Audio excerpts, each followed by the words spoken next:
അങ്ങനെ 15th birthday കഴിഞ്ഞ് 16ാം വയസ്സിലേക്ക് കയറാണ്.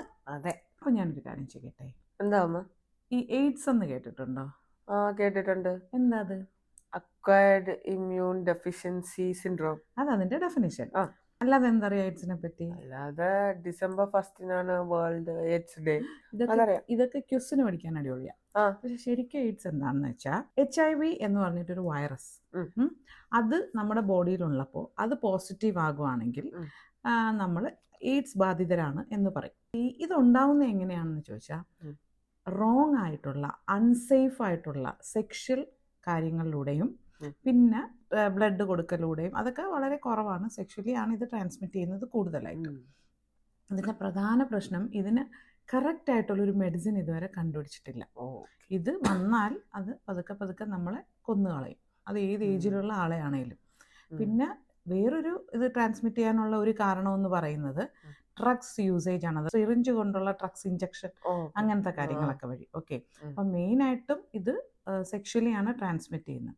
ഇപ്പൊ ഞാനിത് പറയാൻ കാര്യം, കേരളത്തിൽ ഒരു സർവേ വന്നപ്പോൾ 15 വയസ്സിനും 24 വയസ്സിനും ഇടയ്ക്ക്, അതായത് യൂത്ത്, നമ്മളത് യൂത്ത് എന്ന് പറയുന്നത് അവരെയാണല്ലോ, യൂത്തിന് അലാമിംഗ് ആയിട്ടുള്ള ഒരു ഇൻക്രീസ് ഇൻ എയ്ഡ്സ് വന്നിട്ടുണ്ട് കേരളത്തിൽ കഴിഞ്ഞ 5 വർഷമായിട്ട്.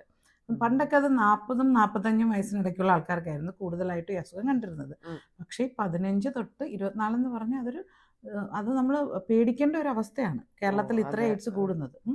അതിന് നമ്മൾ ശ്രദ്ധിക്കേണ്ട എന്തെങ്കിലും നമ്മുടെ ചോയ്സാണ്. മൾട്ടിപ്പിൾ പാർട്ട്നേഴ്സ് ആയിട്ടുള്ള സെക്സ്, അതുപോലെ തന്നെ ഈ ഡ്രഗ്സ് യൂസേജ്, ഇത് മാത്രമല്ല, എയ്ഡ്സ് മാത്രമല്ല, സെക്ഷലി ട്രാൻസ്മിറ്റഡ് ഡിസീസ് എന്ന് പറഞ്ഞാൽ STD, അതും വളരെയധികം കൂടിയിരിക്കുന്നു കേരളത്തിൽ, അതും ഈ ഏജ് ഗ്രൂപ്പിൽ.